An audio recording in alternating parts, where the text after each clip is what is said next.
My name's Al Turner. I've been involved in the curation of these sessions over the 3 days of IBTM. First of all, thanks for taking some time to come to the Accelerate stage. I just wanted, before I introduce our next speakers, just to set a bit of context about what we're doing here. Some of you may have heard me say this before, so apologies. But essentially, we're talking about tech for good, which is about tech that's good for events, but tech that's good for the world as well. We're breaking it down into 3 sections over the 3 days. So yesterday we looked at what's happening now, so what's the technology that's affecting us now. Today is about near, so sort of the next year or so, and tomorrow we're going to have some fun, and we're going to look at what's going to happen over the next few years as well.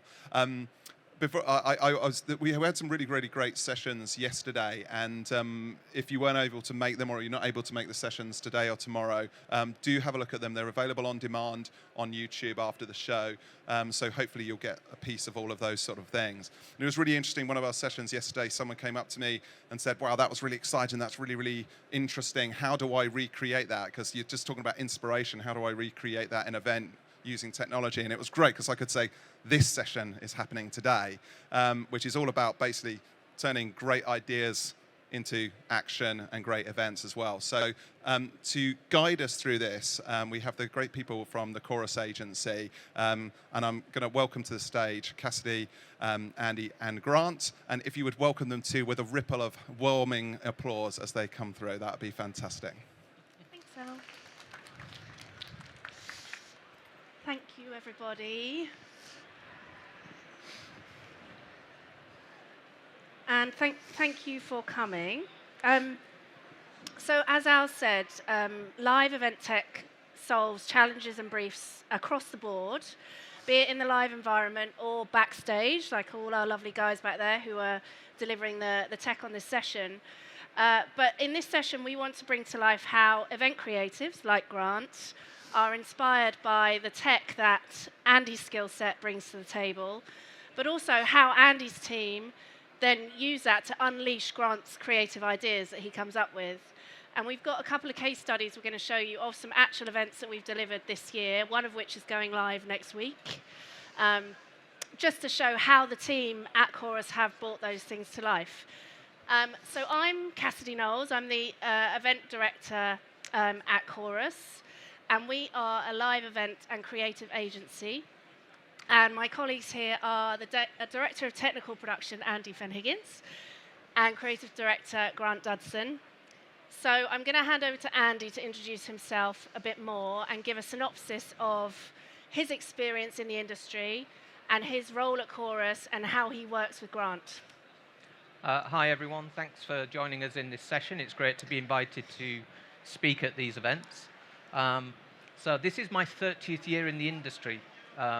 And in various guises and roles, the last 15 of which have been as project managers, production manager, technical director, and the last 7 years I've been head of production at 5 different agencies.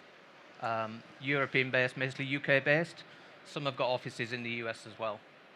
So a breadth of experience.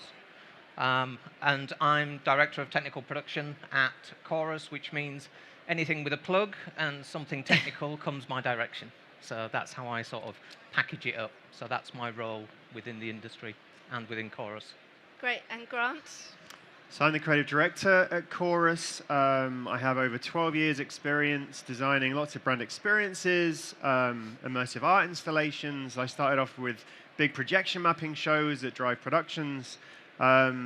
And now we do all manner of different, really interesting and exciting experiences for major brands like Johnny Walker and Tudor and all of that. And I have to work with this chap to, well, he kind of just calms me down a little bit. And we get to that stage where we end up delivering something that is actually feasible within the budget that we are given. So that's pretty much me. And what I think the audience would be really interested in hearing is your creative process. Like, how do you get from coming up with the ideas once we get a brief to then, at what point do you bring Andy into the conversation? As late as possible. No.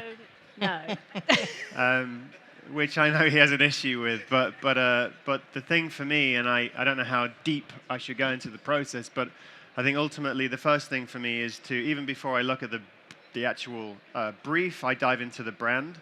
So I really immerse myself within the DNA of the brand, look at the backstory of the brand, where it's been, its history, and all of that, and then focus on where it is currently and how it positions itself. And then we are informed to have an opinion on where we think, and we should have this opinion as a creative agency, where we think it should go next. And that also really much dictates the creative and the concept that we come up with that we end up presenting back to the client. So when it gets to that kind of stage of bringing all of the creativity into one space, I will have Andy present at that point, or at least I tell him that, at that point of the brainstorm, I want him in the room. The reality is that I've gone through a brainstorm in my own room by myself before I step into that scenario. And I think we had this conversation yesterday as well. It's important for me to almost sit at home, almost through the night. I'll listen to some Harry Potter soundtrack and just look at that brief and figure out what it is that we should be doing. And then we have this brainstorm, and I go, well, what do you think about this? What do you think about that? And then ultimately, the creative process goes beyond that. We build renders and visualizations, mood boards, sell it into the client. When the client signs that off, we will then go and we'll do our recce, and we will check out the different spaces that will bring this concept to life. And we just work very collaboratively with that client to make sure every step of the way we're all very much we are invested in the progress of that particular project. And then when it all gets signed off, it goes into production. We bring in our suppliers and obviously work very closely with Andy on that. And then it goes live. And then we also work on the measurement as well, because the return on investment is very important to the brand, so we need to substantiate the success of that project. So that is a long-winded explanation of the process that I go through. And so, Andy, I know Grant wants to bring you in at the last minute, once it's all been signed off and, we've pulled some budget figures out of the air and we've made it look brilliant in Photoshop or whatever we need to do. But when do you realistically need to come into that process? Yeah, and it depends on the project. So I would say when a client is actually choosing a venue, that's when a technical production approach should be considered. But then I guess the client needs to know what they might need to do or want to deliver, because we can give our technical experience of this venue works or not depending on what format we're actually delivering, whether it be a conference, exhibition, stand build, experiential event. So I think at that point, from a client perspective, we should be involved for sure, and it doesn't have to cost money. I would rather give experience and our knowledge for a client so they're informed about a venue choice way before, because then we can go into contractually power, all the useful technical stuff which is necessarily parked to one side, because let's face it, the venue is chosen primarily because of the delegates, the attendees, etc., or the position within the country where they want to deliver that event. So to have somebody come in from a technical perspective from the offset is invaluable, because then we can give you an informed decision of all the technicalities. After that, from the offset, the brainstorming, yes, I received the brief too, so I'm looking at it from a slightly different perspective. And then at that point, as Grant's alluded, he needs his time, but then we also need our time to actually research the best way to do it, the best partners to choose to deliver a project in the way, whether we're using in-house vendors, whether we're having a mix of vendors because of the type of project as well, and the material choices and uses as well. So it all has relevance, and we need as much time as creatives do. Sadly, we never get that time. So actually, the more time we can get, the better you can get from us, is what I'd say. But it is very collaborative. It's not just... And I know everybody's smiling in the room, and I know why you're smiling, but I think generally we do work really well together. And all the agencies actually that I've worked in, there's very much been a three-legged stool where it's operational production, technical production, and creative. And if you've got those elements and they're well balanced, then actually that project is going to succeed. All projects will succeed. It's how difficult it is to get to that succession point. So I think it's really important that that collaboration exists. And I think as an agency, we've looked at this process in the last 6 months in terms of how we make sure that we are all working collaboratively to produce the best results. And one of the things that we're doing is making sure that that three-legged stool, production, operations, and creative, are all in front of the client from the outset. So the client, Andy has client relationships, himself. So he is talking about his area of expertise in the client meetings on behalf of the agency, because there are solutions that I'm not the expert on, Grant is not the expert on. Grant is selling the dream, but Andy is as well, because at the end of the day, without these two people in the mix, that wouldn't happen. Grant, what's your view on that? No, I agree. I definitely need Andy. But I think from my perspective at the very beginning as well, it's about getting the client really excited about the concept. And we were saying this yesterday as well, is that I've been in this industry long enough to also qualify the ideas in my head. I'm not just going, right, we've got a moon, so we're going to project onto it, and we're going to, and suddenly Andy's like, well, there's no way we can do that, so what's the point? I think from my point of view, I like to at least go, well, that's impossible, so let's not even entertain it. But I also like to make sure that I deep dive into the technologies that do exist. Like, it is also part of my job as a creative director to understand the technologies that are available to us to create these experiences. And then I'll go to Andy and I'll go, look, this is what I'm thinking, really cool technology. I think that we can use it in a unique way to create this experience. What do you think? And he'll say, well, actually, it's too expensive, but there's another technology available. How about this? So we'll always go back and forth, and we'll wrestle a little bit. I generally win, but we get to the stage where we work it out. And I think it is important to have those collaborative moments, because technology is often used for the sake of using technology. So I want to use the biggest or the newest thing or the shiniest thing or whatever it might be. But ultimately, you've got to know what is the collateral which is going to go on whatever we're projecting, or LED or other. And what is the resolution of that? So if it's ultra high resolution, then it's all the back end approach. So we need to know certain parameters outside of the creative remit to enable us to actually design the systems which are going to support the creative remit. Because there's nothing worse, and I don't mean just support to make it look nice. I mean the technology supporting the persons on stage as well, the persons who are speaking, who are getting the message across, or underpinning the experience for the people such as yourselves in the audience. So really, sometimes we have to fill in the blanks, as I'm sure quite often many of us do, and we have to make some assumptions. But we make aware what those assumptions are, and if they change, and we also make the client aware of what those assumptions are, because we're very familiar with the clients might not know what the content's going to be yet, because the senior stakeholders or partners haven't been involved yet.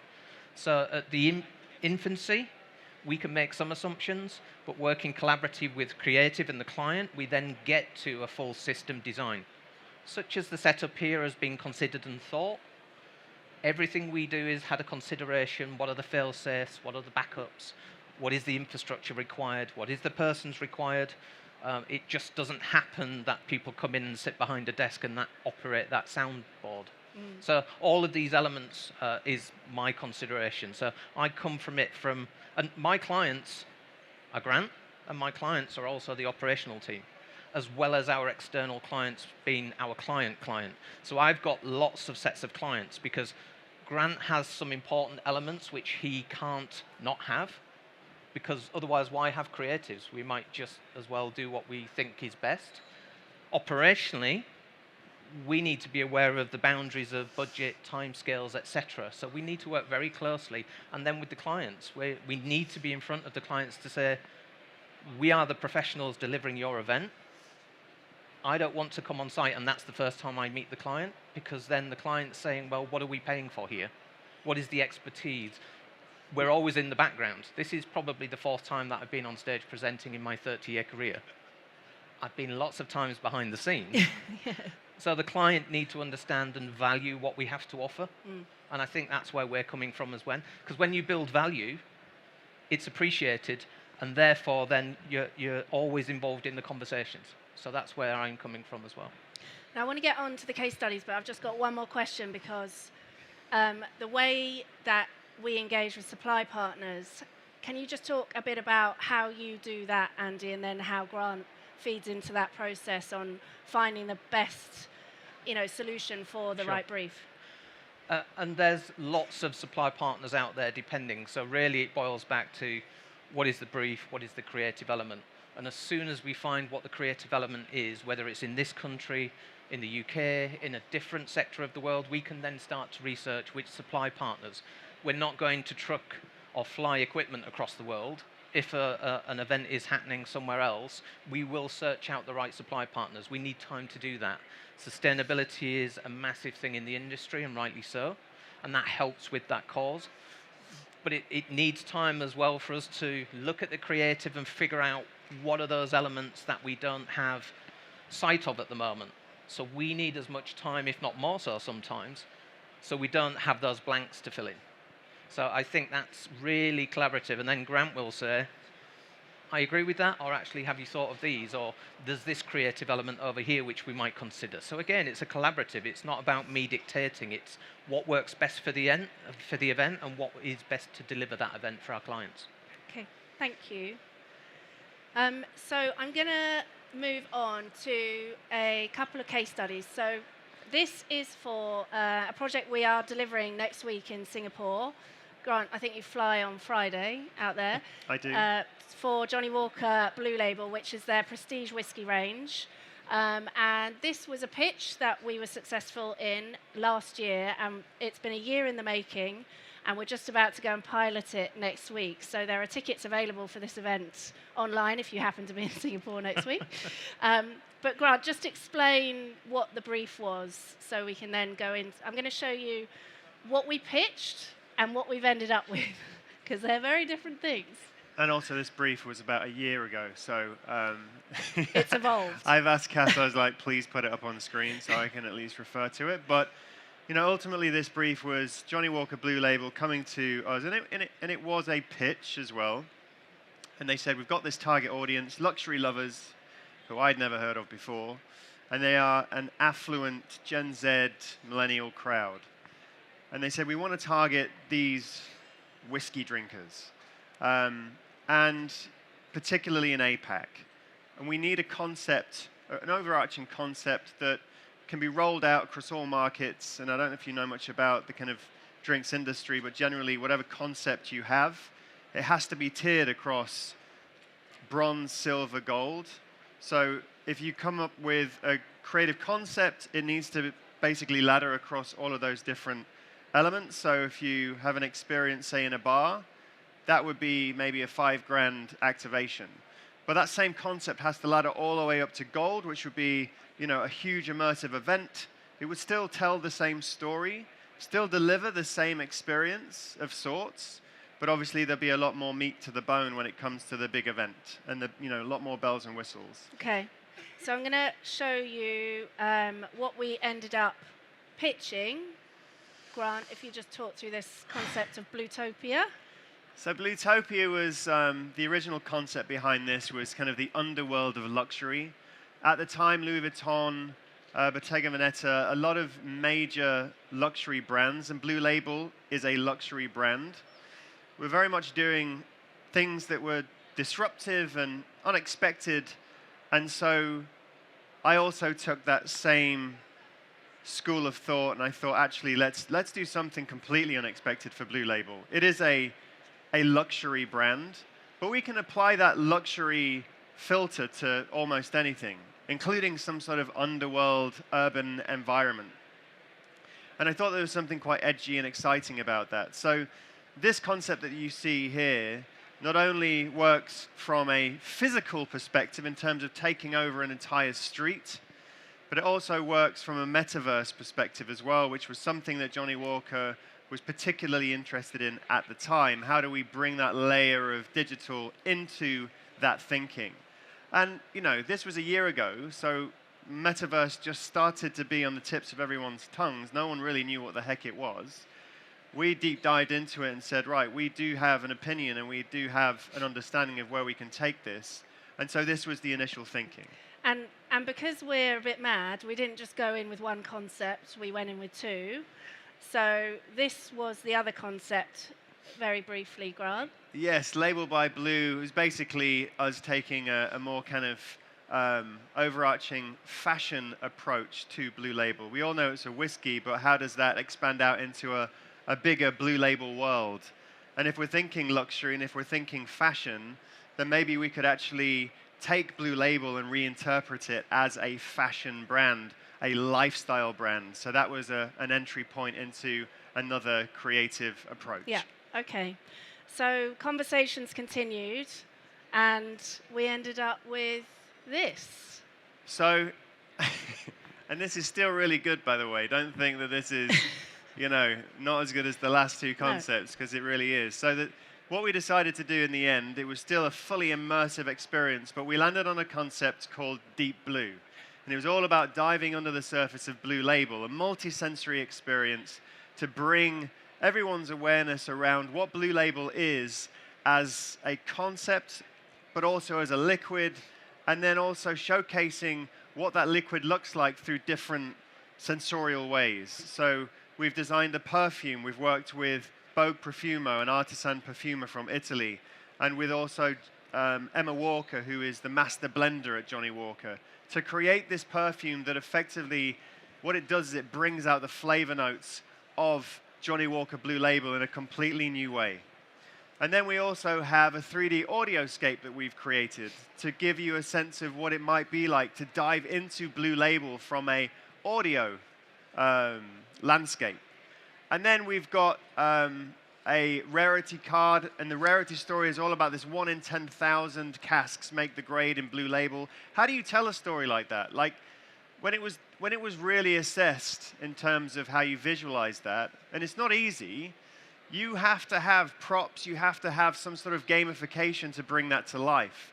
So we created something called a rarity card. It's part of this whole ritualistic experience that people have, but effectively you guess how many embossed gold dots are on this card. It's very textural. There's beautiful craftsmanship that comes across.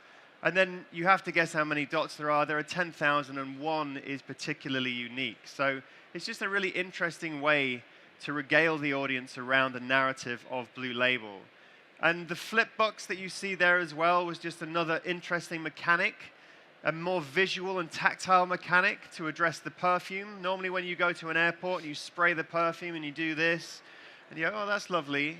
I thought, well, how could we do something like that but was more visual and more theatrical? And a flip book, which you all know about, you flip through, and whatever images you have inside, they animate. It's like stop animation. And so there was all this whole rolling wave of flavor, which is how Jim Beveridge, the master distiller of Johnny Walker, described the Blue Label flavor experience. So that was very much the bedrock of this whole Blue Label storytelling that we had to bring to life in many different ways. Visual, audio, and also the olfactory as well via the perfume. Yeah. So we've got a little fly-through of the whole experience here, which hopefully gives you a sense of what it lives in and what it's going to look like in Singapore next week. So it's also, you're seeing now what happens when me and this guy get together after the Blue Label, Bluetopia, and all, there's a practical lens that needs to be applied. How do we make this work against the budget that we have? How is it something that's flexible and is able to be activated across all tiers? Ultimately, it's a tasting experience, but that has to be driven by something fully immersive. And this is the take that we have ended up at. And all of those different elements that I've just walked you through are on the table in front of you. And again, there's a real theater, the way that you walk through this. There's a brand ambassador as well that gives that element of navigation. And so it's a 20-minute ritual that happens, and in theory, it's going to go really well. And it will be rolled out across the globe, and you'll have one of these come to you at some point very soon. So if you're not whiskey drinkers, hopefully you will be after you've tried this experience. And Andy, tell us how you're involved then, because you're not flying out to Singapore. We're using a local production agency out there and a content agency, Diageo's content agency. So how have you been imparting your knowledge and my skills? role, other than the practical elements, we have done some live testing, some R&D with all the varying elements, mainly the LED wall and the content, but also we've drawn whole plans for this element which can be placed anywhere. So we've considered the back-end approach as well with regards to the operating system, how this is going to be driven, how it's going to be queued, all the elements and technicalities around the sound as well, and how that interacts, and the run of show and the cue sheet, and even how the BA operates all of this equipment. All of that has been thought through from the offset. The consultative part is really difficult because ultimately I'm not there to deliver the event, but I'm there to support the people who are on behalf of our clients.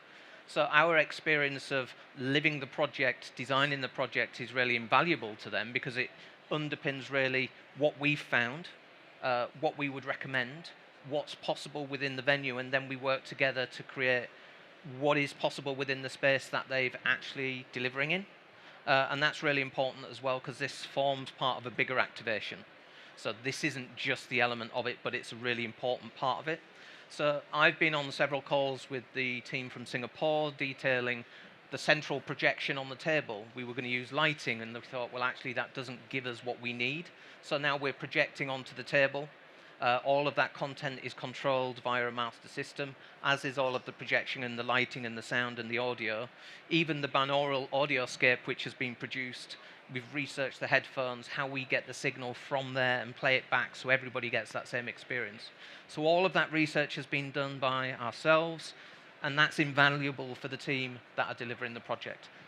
Once that project's delivered, this will be then rolled out across all markets, and this will be a toolkit which everybody can deliver in wherever and whenever they might want to.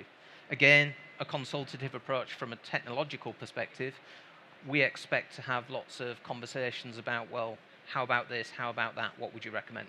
And that's where our experience comes in. Yeah, thank you.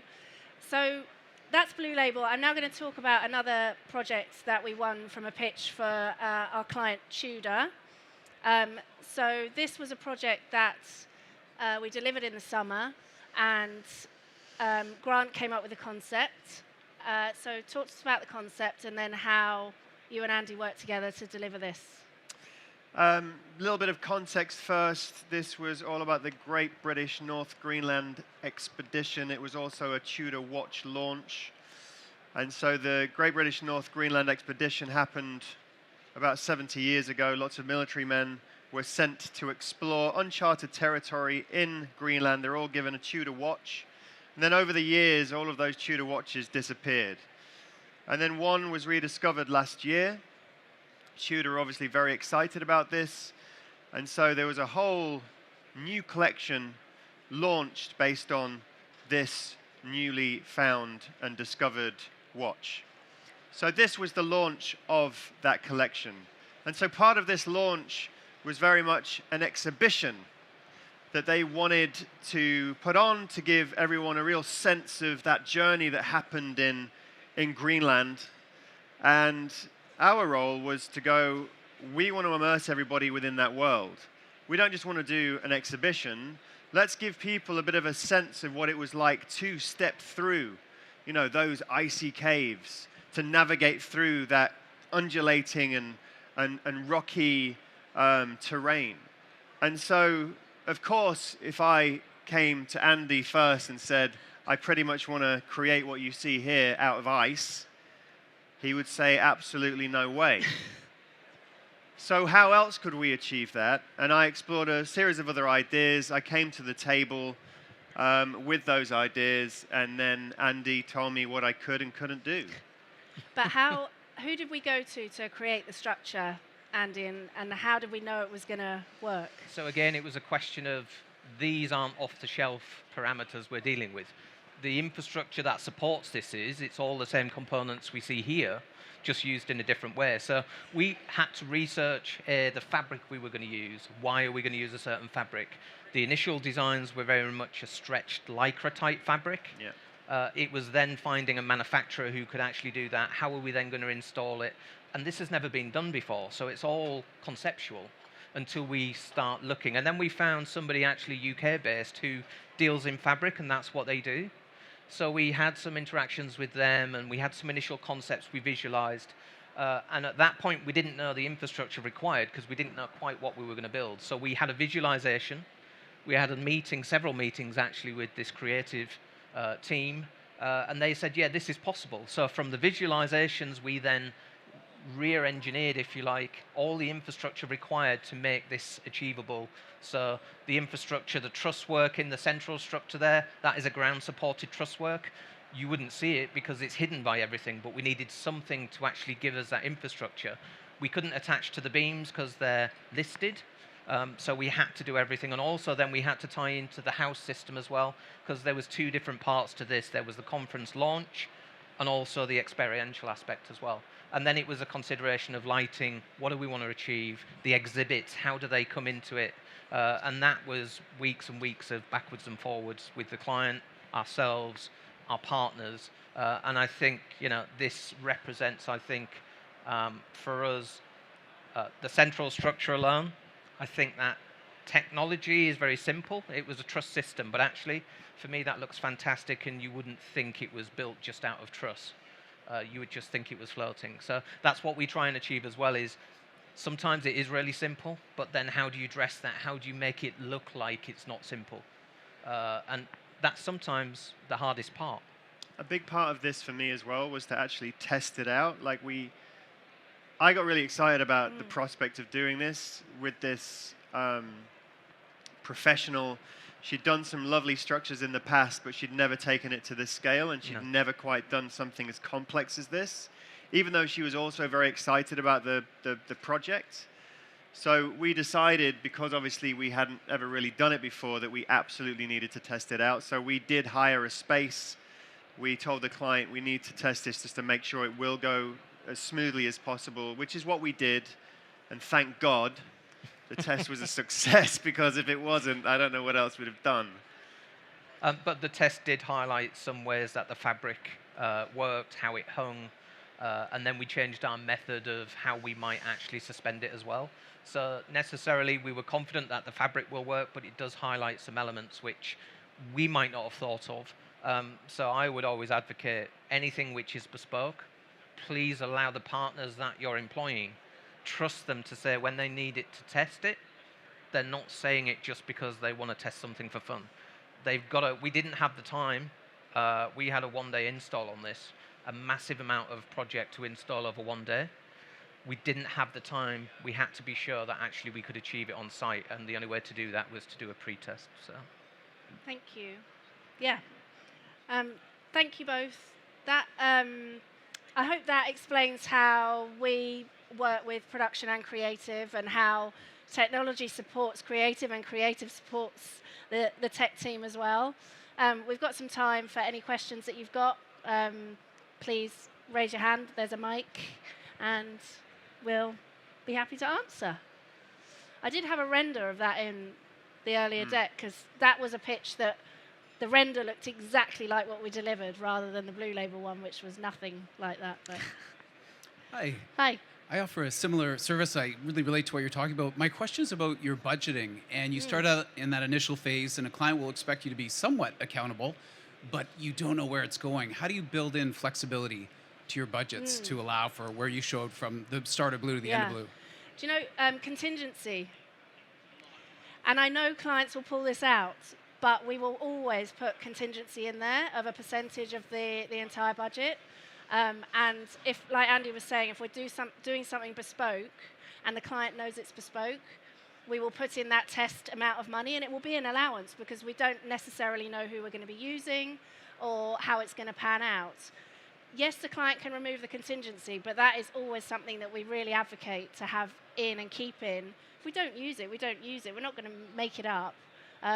But it just makes sure that all those sort of unknowns are covered when you're doing bespoke work. And Cass, just to add to that as well, we're transparent with the client about that. If something isn't an allowance, it's a best guesstimate from our professional opinion, but we're super transparent about that. We're not saying, yes, we know what the end budget is.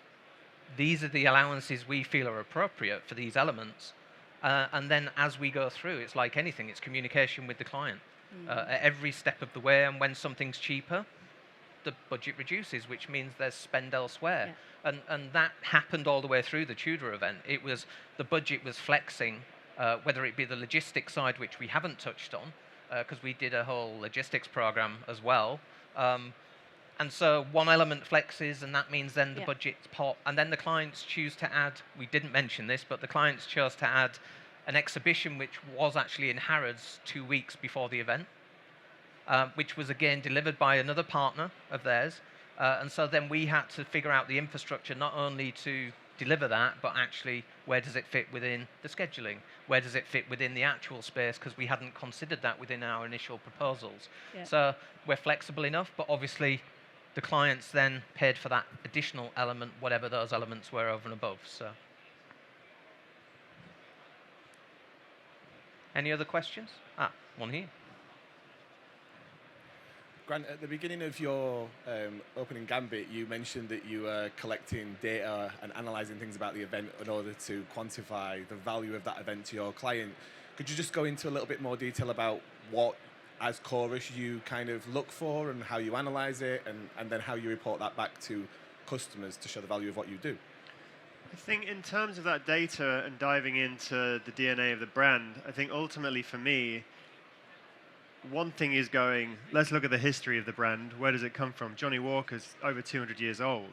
So it's nice to see that, you know, it was all born out of Scotland. It was born out of, you know, a tea shop, and how it evolved into a whiskey brand. And so there was, I mean, the thing with Johnny Walker is there's so much rich storytelling for one to absorb.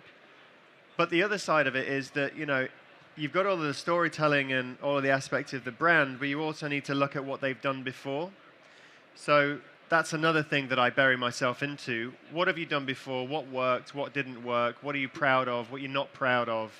Qualify all of that as a lineage, I suppose, of kind of progress. And then once I understand what they've done and what they haven't done, I'm better qualified then to kind of go, well, I know you. This is who you are. This is what you've done, this is what you didn't do so well. Taking all of that into account, this is the direction I think we should go in. And that's generally, and we'll have a few kind of upfront slides in the presentation to kind of walk them through and just basically play themselves back to themselves, right? Just kind of go, we understand you. I think far too often when it comes to a presentation or a pitch, you just go straight in and you go, this is the big idea and you should do this because it's amazing and this technology is really cool, and like set the scene and go, look, we really understand you. This is how we feel you should proceed. So that's kind of how we approach it. I'd add to that, Adam, that we have a lot of work with PR companies. So the client will be already working with a PR company, and they will have certain metrics that they need to reach. And we'll work with them and say, right, is this idea going to get you the follows, the shares that you need? And as part of our case studies, we'll always take that data and say, you know, we reached 21 million people or whatever it was, or the event was sold out if it was a ticketed event or something like that. So making sure that we're integrated into what the PR team are looking for. And in addition to that data, there's the sustainability data, which we can actually fold into the event as well. So all the way through, even from clients choosing method of travel for guests, whatever they might be serving, whether it be plant-based or non-plant-based. We even track all of our crew travel to and from site and then offset that as well as part of the event. So we produce a report at the end of the events with, this is your carbon footprint for that event. It could have been this, but as the process went through, we have then tracked that actually tweaking things has actually reduced your footprint quite substantially. So that's something which we offer now for every event. And sometimes the client take that on board and sometimes they don't. But that's a great metric for us as well as creatives, designers, event delivery, because we know where the carbon footprint sits. And so we can go, okay, we're not going to truck this, we're not going to supply that from there. And so we can reduce footprints quite substantially, which is really important. Yeah. Any more questions? Great. Well, thank you very much. I'll give you some time back, and we're here if you want to come and ask questions, and have a great rest of your day. Have an amazing day. Round of applause for Team Chorus. And I'll just do my usual announcements that the next session is in 15 minutes. It's Field Drive, again, looking at registration data and things like that. They're a really interesting company as well. So if you have the time, do come back and see us on the Accelerate stage, in which case, have fun for the rest of the day. Thanks, guys.